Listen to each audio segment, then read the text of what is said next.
I don't have anywhere to go. No one in this office even knows I exist."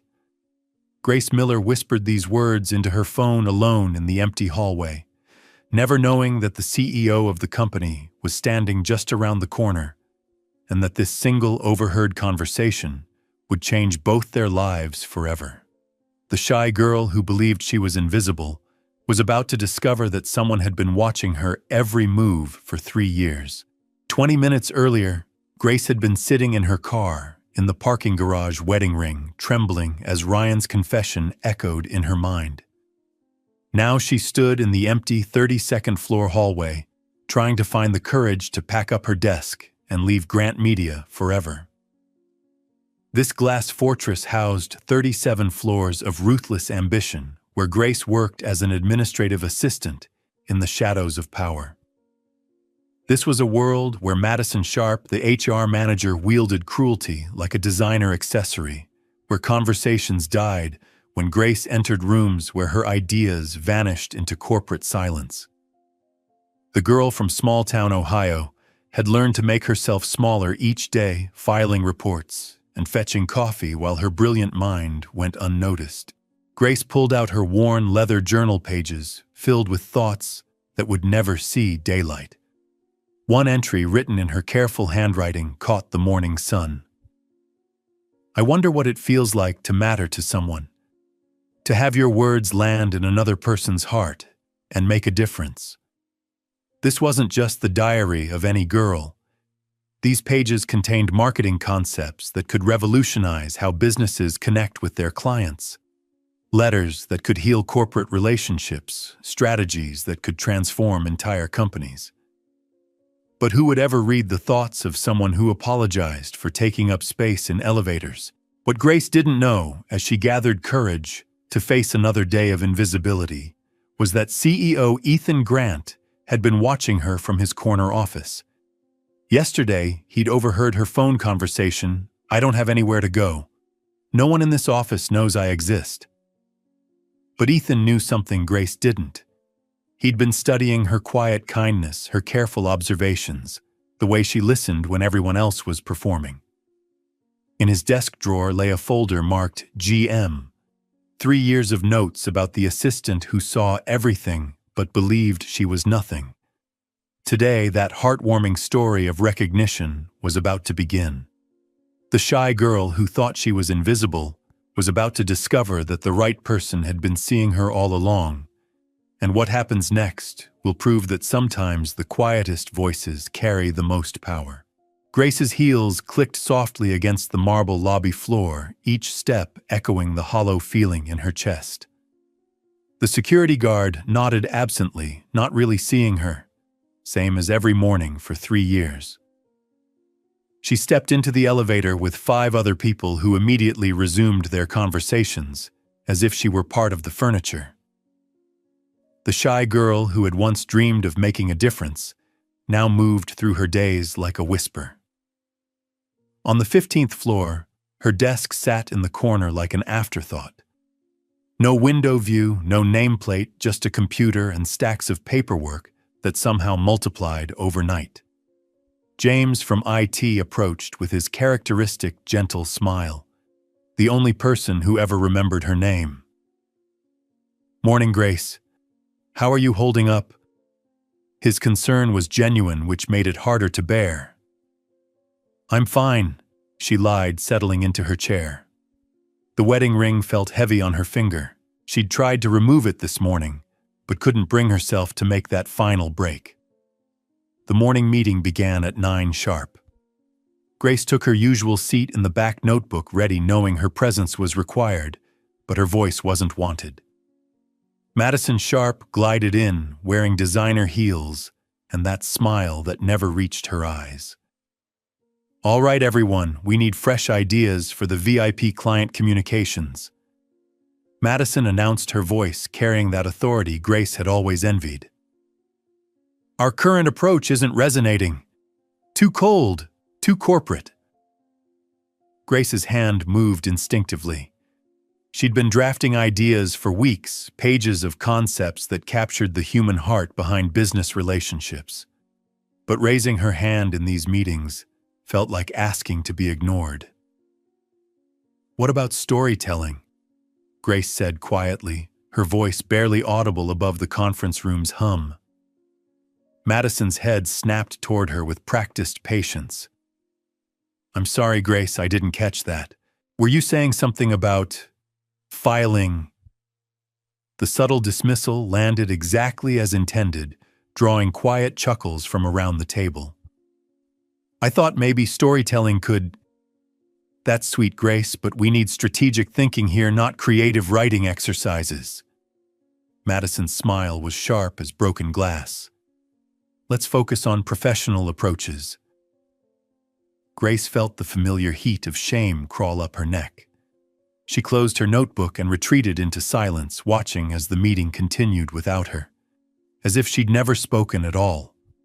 Later, alone in the break room, Grace opened her journal again. The pages were filled with campaigns that could transform how the company connected with clients. Letters that didn't just sell services, but created genuine human connections. Stories that revealed the heart behind the business. All of it locked away in her private world where her voice couldn't be dismissed. These weren't just business ideas. They were inspirational approaches that could change how people felt about working together. "You eat lunch here every day," James said, joining her at the small table by the window. "Don't you have friends to grab food with?" Grace looked up from her sandwich. "My best friend is sleeping with my husband," she said matter-of-factly. "So no, not really." James nearly choked on his coffee. "Grace, I'm so sorry. I had no idea." "No one does. That's kind of my specialty, being invisible." She attempted a smile that didn't convince either of them. Meanwhile, 37 floors above them, Ethan Grant reviewed the latest client feedback reports. 3 major partnerships were souring due to communication failures. The company's messaging felt robotic, disconnected from the human element that built lasting relationships. His assistant knocked and entered with more disappointing responses. "The Morrison Group called it corporate speak," she reported. "Said they're looking for partners who understand their values, not just their bottom line." Ethan stared out his window at the city below. Since losing his wife in that car accident 2 years ago, he'd thrown himself into work building walls around his emotions. But business relationships he was learning required the very humanity he'd been avoiding. They needed someone who could write with heart, who understood what it meant to be vulnerable and authentic. He pulled out a thin folder from his desk drawer, one he'd been keeping for months.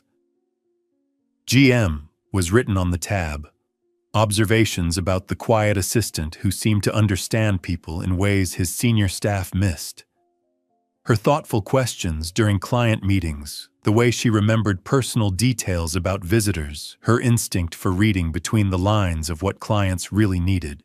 He'd been watching, wondering if there was more to Grace Miller than anyone realized. That afternoon, Grace found herself working late again. The office had emptied, except for security and a few dedicated workaholics.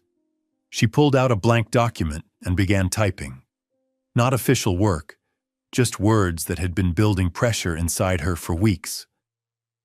A letter to potential clients that spoke about trust, about partnership, about the courage it takes to grow a business, and the faith required to choose the right people to grow with. It was motivational writing that came from the heart, the kind that could inspire action and build lasting relationships. The words flowed like they'd been waiting their whole lives to be written. She wrote about understanding, about seeing beyond numbers to the dreams and fears that drive every decision, about the privilege of being trusted with someone's vision. When she finished, Grace stared at the screen. It was everything she wished she could say in those morning meetings, everything she believed about connecting with people authentically. But who would ever read it? Who would ever care what the invisible assistant had to say? She saved the document and was about to close her laptop when James appeared beside her desk. Working late again? He asked gently. Grace, you know you don't have to prove yourself by staying here all hours. I was just writing something. Personal stuff. She moved to close the document, but James caught a glimpse of the screen. Wait, he said, his eyes scanning the first few lines. Grace, this is incredible. Is this about client communications? She nodded reluctantly. Just ideas I had. Nothing official. My cousin works at Morrison Group, James said, excitement building in his voice. They've been complaining for months about getting generic marketing pitches that don't understand their mission. Grace, would you mind if I showed him this? Not officially, just as a friend. Grace hesitated. I don't know, James. If Madison found out, she won't. I'll just send it as a sample of thoughtful writing. No names, no company letterhead. Just good communication. James's enthusiasm was infectious. Grace, what's the worst that could happen? They ignore it. But what if they don't? For just a moment, Grace paused. Two lonely people separated by 36 floors and a universe of corporate hierarchy, both searching for connection in different ways. She almost knocked, almost asked if he needed coffee or if there was anything she could do to help. Instead, she walked away, leaving him to his solitude and herself to hers. Neither of them knew that tomorrow everything would change. Neither of them knew that Grace's words were about to become the bridge between the heart she kept hidden and the recognition she'd never dared to hope for. But sometimes the universe has plans that go far beyond what we can see. And Grace Miller was about to discover that being invisible doesn't mean being powerless. 3 days later, Grace sat at her desk, trying to focus on filing reports. But her mind kept drifting to the letter she'd written. James had been unusually quiet, avoiding her eyes when they passed in the hallway. She wondered if he'd actually sent her words to his cousin, and if so, what kind of rejection they'd received. The morning meeting began at 9 sharp, but today felt different. There was intention in the air that Grace couldn't identify. Madison seemed agitated, her usual composed demeanor slightly frayed at the edges. They're walking away from a $2 million partnership. He said, his voice steady despite the frustration burning in his chest. Their exact words were that our communications lack emotional intelligence and authentic human connection. Madison shifted uncomfortably in her chair. Sir, I can revise our approach. Maybe something more personal. Personal. Ethan's gray eyes were winter cold. Madison, you've been handling client communications for 18 months. If you could fix this, it would be fixed. The room fell silent. Grace, taking notes in her corner, felt the tension like electricity in the air. She'd read the original proposal Madison had sent to Morrison Group. It was technically perfect and emotionally vacant, exactly the kind of corporate speak that made companies feel like account numbers instead of partners. What we need, Ethan continued pacing to the window, is someone who understands that business is fundamentally about human relationships, someone who can write with both professionalism and heart. Grace's pulse quickened. She thought of the letter she'd written last night, still saved in her personal folder. The words that had poured out of her like they'd been waiting a lifetime to be spoken. I could try, she said quietly. The room turned to stare at her. Madison's expression shifted from surprise to something darker. Grace, Madison said with that patronizing sweetness, that's really not your area of expertise. Client communications require a certain level of sophistication. What kind of sophistication? Grace asked, finding her voice stronger than expected. Strategic thinking, marketing psychology, understanding what high-level executives want to hear. Madison's smile was razor thin. It's not about feelings, Grace. It's about results. But what if feelings are the result? Grace stood, her notebook clutched against her chest, like armor. What if the reason we're losing clients is because we're treating them like transactions instead of people? Ethan's attention focused on her with laser intensity. Go on. Grace felt every eye in the room. 3 years of silence, of swallowing her ideas, of being dismissed and overlooked. But Ryan's words echoed in her memory. You're so invisible, Grace. Maybe it was time to become visible. Morrison Group isn't just buying our services, she said, her voice gaining strength. They're trusting us with their reputation, their growth, their dreams. The letter we sent them could have been sent to any company. It didn't see them. It didn't understand what makes them unique or why they started their business in the first place. Madison's laugh was sharp. Grace, you're an administrative assistant. You file papers and answer phones. You don't understand the complexities of executive-level communications. Don't I? Grace opened her notebook pages filled with observations about every client who'd walked through their doors. Mr. Morrison started his company after his father's small business failed because they couldn't get good marketing support. He's not looking for another vendor. He's looking for partners who won't let him down the way his father was let down. The room was absolutely silent now. Ethan leaned forward. How do you know that? Because I listen, Grace said simply. When clients wait in the lobby, when they make small talk by the elevator, when they're on phone calls they think no one cares about. People tell their stories all the time. We just don't hear them. Madison's face had gone pale, but her voice remained sharp. This is ridiculous. Grace, you're overstepping here. Ethan, surely you're not going to let an assistant... Let me read something. Grace interrupted, surprising herself with her boldness. She pulled up the letter on her phone, the one she'd written in the quiet of last night's solitude. This is what I would have sent to Morrison Group. She began to read, her voice carrying the emotion she'd poured into every word. She spoke about understanding the weight of trust, about partnerships built on seeing each other clearly, about having someone in your corner who believes in your vision even when the path gets difficult. The words transformed the sterile conference room into something warmer, more human. When she finished, the silence was different, not empty, but full.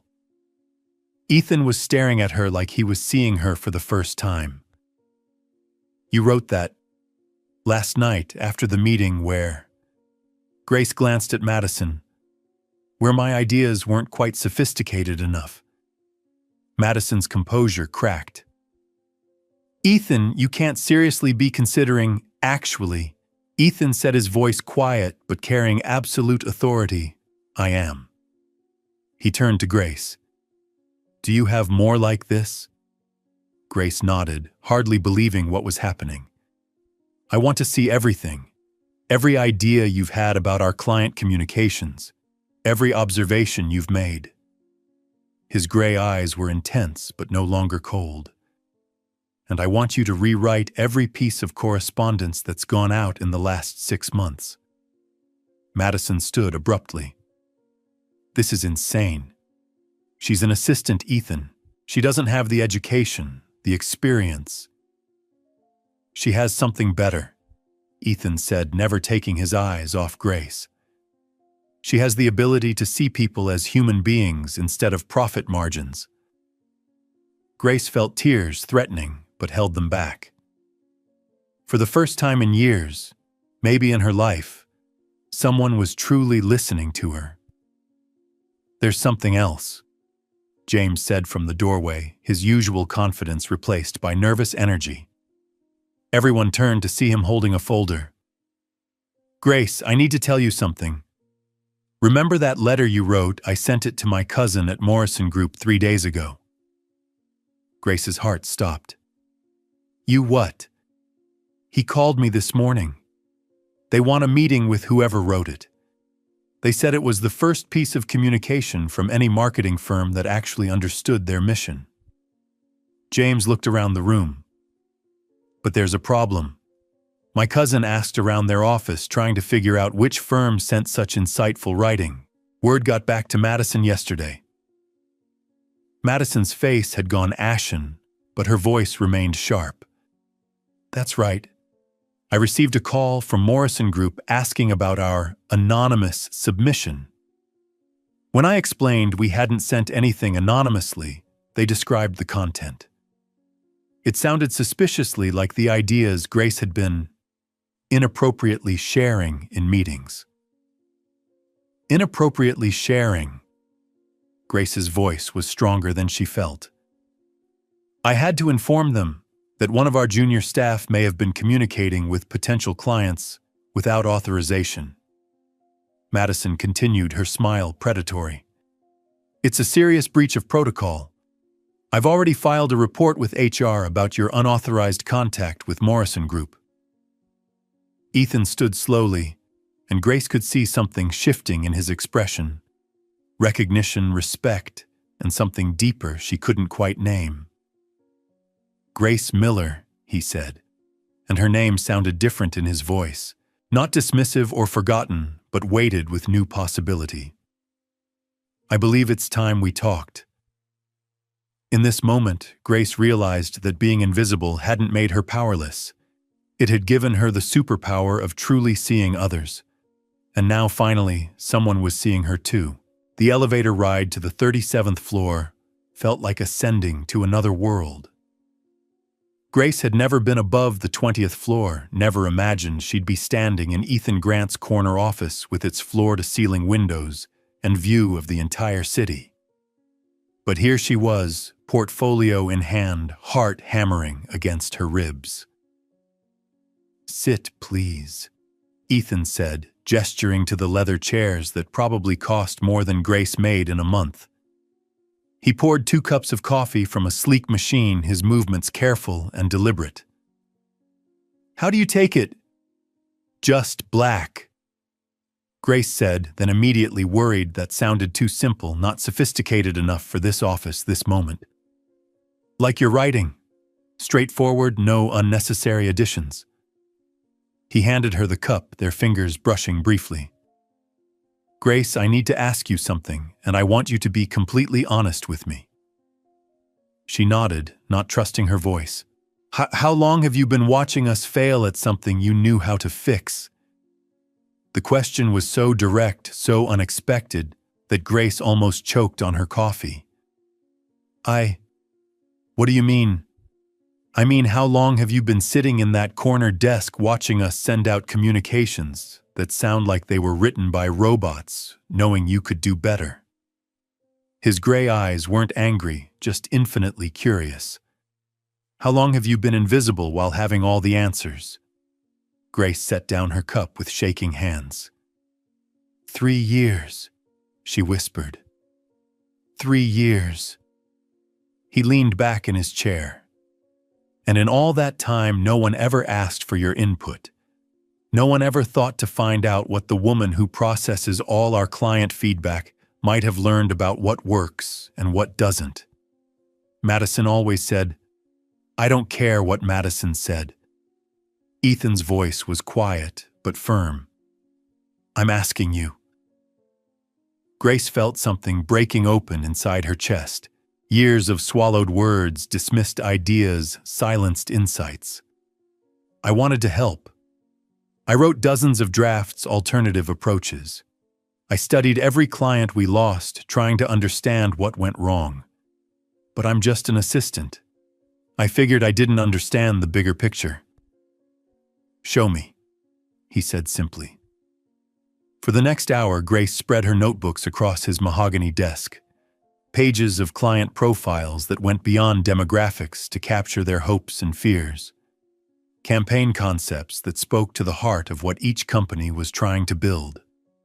Letters that transformed business relationships into human connections.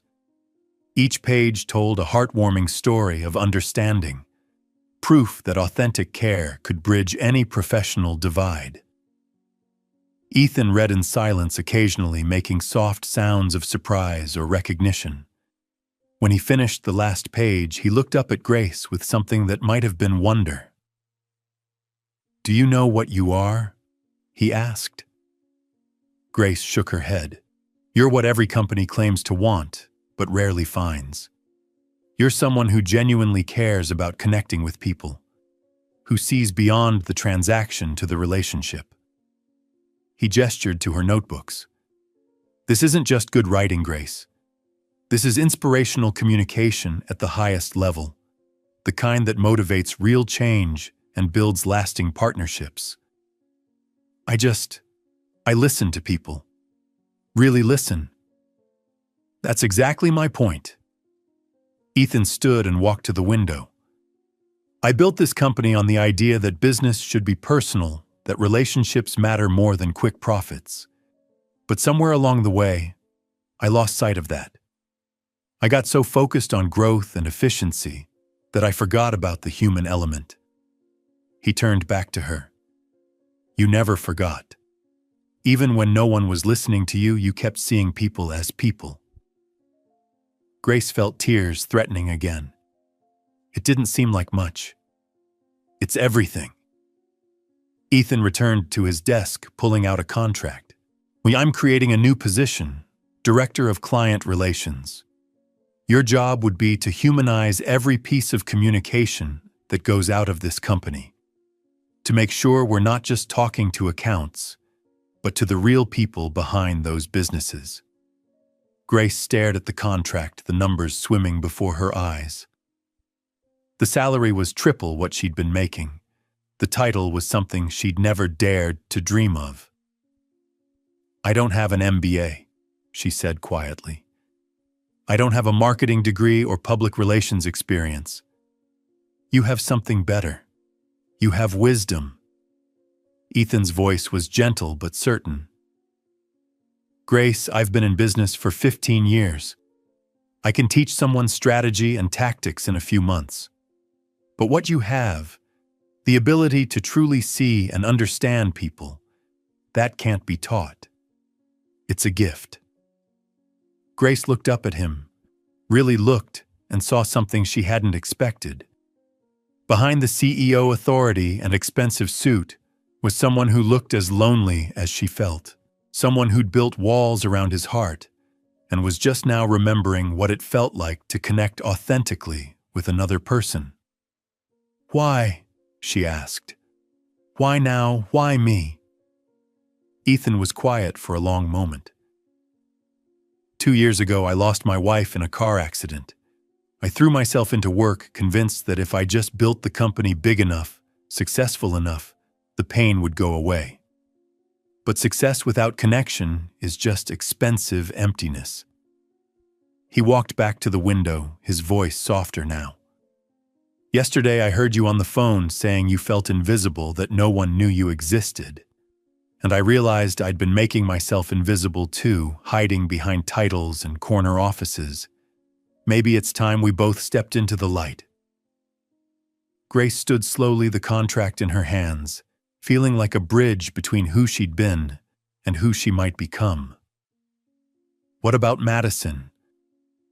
"Madison will adjust to the new reality or find opportunities elsewhere," Ethan said with finality. "What matters now is making sure Morrison Group and every client after them knows they're partnering with people who genuinely care about their success."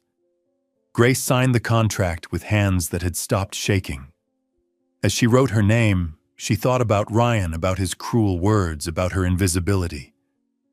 He'd been wrong. She hadn't been invisible. She'd been gathering strength, learning, preparing for this moment, when her voice would finally matter. "There's one more thing," Ethan said, as she handed back the signed papers. "I want you to know that someone has been listening all along. Every insight you shared, every moment of caring you showed. I saw it. Maybe I didn't act on it soon enough, but I saw it." Grace felt something shift inside her, like a door opening after years of being locked. She wasn't invisible anymore. She never had been. She'd just been waiting for the right moment to shine. Sometimes the greatest transformations happen not when we change who we are, but when we finally have the courage to show the world who we've always been. 2 months later, Grace stood in the same conference room where Madison had once dismissed her ideas, but everything had changed. The table was surrounded by senior executives from Morrison Group, their faces bright with the kind of enthusiasm that only comes from feeling truly understood. "The campaign is extraordinary," Mr. Morrison was saying, shaking Grace's hand with both of his. "For the first time in 15 years of working with marketing firms, I felt like someone actually heard our story. My father would have loved this approach." Grace smiled, the warmth spreading through her chest like sunlight. "Your father's story is what inspired every word. Building something meaningful isn't just about profit. It's about legacy." Ethan watched from the corner of the room, pride evident in his expression. Over the past 2 months, Grace had transformed not just their client communications, but the entire culture of the company. People lingered in meetings, now sharing ideas, instead of just checking boxes. The office felt more human, more connected. After the Morrison Group left, Ethan found Grace at her new desk, not tucked away in a corner anymore, but positioned where she could see and be seen, where people naturally stopped by to share ideas and ask for advice. "How does it feel?" he asked, settling into the chair across from her. "Like I'm finally breathing," Grace said, then laughed softly at how dramatic that sounded. "I mean, I knew I had ideas, but I never imagined they could actually make a difference." "You've made more than a difference. You've made this place remember what it means to be human." Ethan's voice was warm with admiration. "The Richardson account signed yesterday specifically because they said our communications felt authentic. The Hartwell Group extended their contract early because they trust us to understand their vision, not just execute tasks." Grace felt that familiar flutter of disbelief that this was really her life now. "Sometimes I still can't believe it's real." "Speaking of real," Ethan said, his expression shifting to something more serious. "I heard Ryan called you again." Grace nodded, her fingers absently twisting where her wedding ring used to be. "Third time this week. He wanted to reconcile. Said Sarah meant nothing to him, that he'd made a mistake. His lawyer even called trying to work out terms for getting back together. And I told him that his mistake wasn't sleeping with Sarah. His mistake was spending 8 years married to someone he never bothered to really see." Grace's voice was steady, sure. "I filed for divorce yesterday. I deserve someone who sees me clearly, who values what I bring to the world. Not someone who only notices me when I'm not there anymore. It was actually quite motivational realizing my own worth like that." Ethan was quiet for a moment, then smiled. "And that sounds like something you'd write in one of your letters to clients. Something about seeing clearly and valuing authentic connection." "Maybe it is," Grace laughed. "I'm learning that the same wisdom that helps in business applies to everything else. We accept the love we think we deserve. I was accepting invisibility because I thought that's all I was worth. And now," Grace looked around the office that had become her second home at the colleagues who now sought her advice, at the stack of thank you letters from clients who felt heard and understood for the first time. "Now I know I'm worth being seen, worth being heard, worth taking up space in the world." Ethan pulled out that thin folder from his desk drawer, the one marked GM. "Grace, I have something to confess. I've been keeping notes about you for months, not in a creepy way," he added quickly, seeing her surprised expression. "But I noticed things. How you remembered Mr. Peterson's daughter was starting college. How you always asked clients if they needed water or coffee, not because it was your job, but because you genuinely cared about their comfort. How you listened to what people weren't saying, not just their words. That evening, as the office emptied, Grace found herself standing at the window of the break room, the same spot where she used to eat lunch alone every day. But tonight she wasn't alone. Ethan joined her 2 cups of coffee in his hands. "I wanted to thank you," he said, handing her a cup. "For what?" "For reminding me what this company was supposed to be about. For showing me that success without connection is just expensive loneliness." He paused, looking out at the city lights. "I've been thinking about what you said about accepting the love we think we deserve. I think I've been doing the same thing, accepting isolation because I thought that's what I deserved after losing Emma." Grace studied his profile, seeing the vulnerability he rarely let show. Grief can make us feel like we don't deserve happiness anymore, like caring about someone new somehow diminishes what we lost. "You understand that?" "I understand feeling unworthy of good things, feeling like you have to earn the right to be loved, to be seen to matter." Grace's voice was soft but clear. "But I'm learning that we don't have to earn our worth. We just have to be brave enough to believe we already have it." Ethan turned to look at her, and Grace saw something in his gray eyes that hadn't been there before. Hope, possibility, the courage to risk connection again. "Grace Miller," he said, and once again her name sounded different in his voice. Not like a forgotten assistant, or even a valued employee, but like someone precious, someone seen clearly and appreciated fully. "Would you like to have dinner with me sometime? Not as boss and employee, but as 2 people who are learning to step into the light together." Grace felt her heart do something it hadn't done in years. Leap with genuine joy with the possibility of being loved, not despite her quiet strength, but because of it. "I'd like that very much," she said. As they stood there, 2 people who had found each other through the courage to be authentic, Grace realized that her story wasn't about becoming someone new. It was about finally having the bravery to be who she'd always been. Someone worth listening to, worth loving, worth seeing clearly. The transformation felt deeply inspirational proof that quiet strength could illuminate even the darkest corners of self-doubt. The invisible woman had become luminous, not through transformation, but through recognition. And sometimes that makes all the difference. True love begins the moment we decide we're worthy of being truly seen, and find the courage to see others with the same clarity and compassion.